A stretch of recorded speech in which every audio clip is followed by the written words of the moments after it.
Then you got Sunday. Let's go. Come on. Then you got the Ravens and the Titans, which is one of those, again, matchups where we're used to seeing them play each other in the playoffs because that happened last year. Happened last year when the Ravens were the 1 seed for the first time in their illustrious reconstitution as a football team.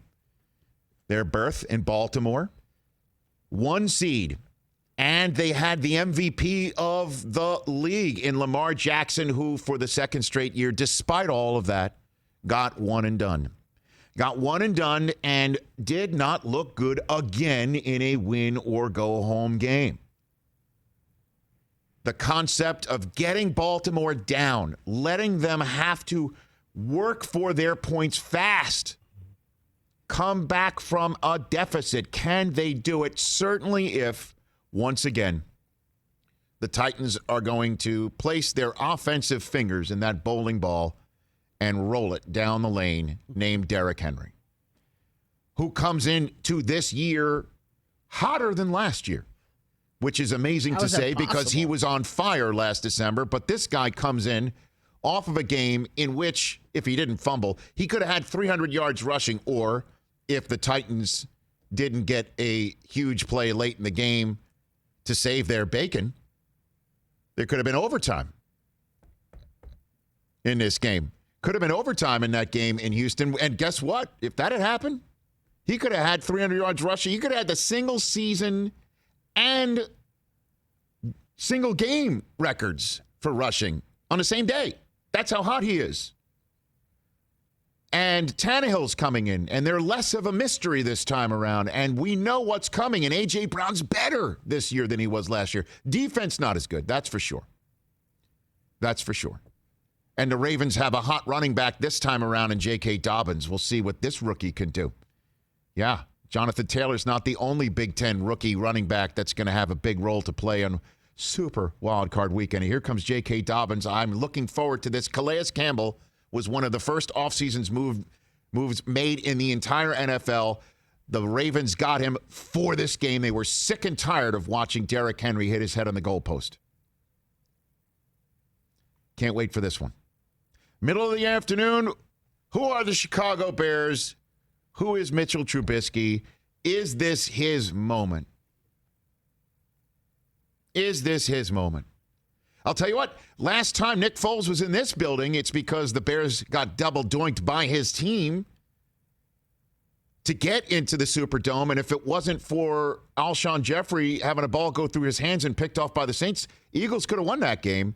Now Foles is in the building, and does Matt Nagy, could he possibly uncork Foles in a postseason? Don't discount this storyline. Nobody's talking about it because Trubisky's played very well in the last month this season.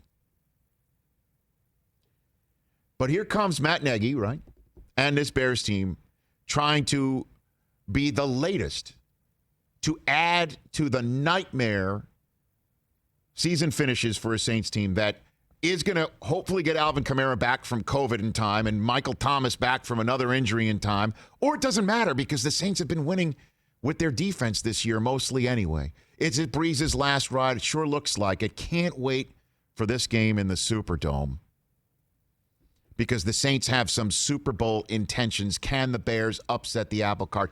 Does this give Trubisky the ability to go on a run and put his resume on the table in Chicago and say, you got to pay me? And then, of course, there's the finale. Another division game. Browns, Steelers. Oh, my gosh. The Browns are battling COVID on the back end of their defense and Ronnie Harrison, on the front on their offensive line and Joel Bitonio, and, of course, with their head coach.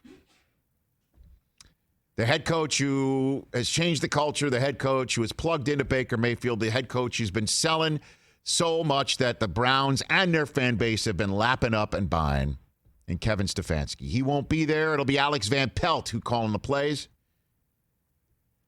And they just saw each other last week. Big Ben didn't play. Neither did TJ Watt. Will that mean something? Can they get some form of a balance on offense? I mean, did you hear Juju Smith-Schuster talking about being asked if this is a Browns team, different Browns team coming in, same old Browns like he's been around the block. This kid played football here in Southern California. He's been there for just only a hot minute, and Tomlin just can't keep his feet from dancing and his mouth from running. And he's a great kid. But he added some extra fuel to this weekend. Can the Steelers finally get some balance on offense? They're going to need it. I think they're going to need it. Because since they beat the Ravens in that Thanksgiving Day game that got played 6 days later on a Wednesday when they were out of sorts, then they lose 3 in a row. Then they looked like they were going to lose their 4th in a row, but suddenly woke up out of their slumbers in one half of football in the second half of their Week 16 win against the Indianapolis Colts. And outside of that, what else do you have to hang your hat on other than those first 11 wins and the fact that they're the Pittsburgh Steelers and they're at home? And that Big Ben, is this his last run? Come on. It begins with one of the remaining quarterbacks from the 2004 draft class in Phillip Rivers, and it ends with another 2004 draft class quarterback in Big Ben. It being super wild card weekend. This game, Browns Steelers, that wraps up the weekend, can also be seen right here on Peacock. Super. Thank you, Wile E. Coyote. That's my preview for you for this weekend. Oh, thank you. And ready to go, man. And it just makes you want to run through a wall, oh my gosh. right?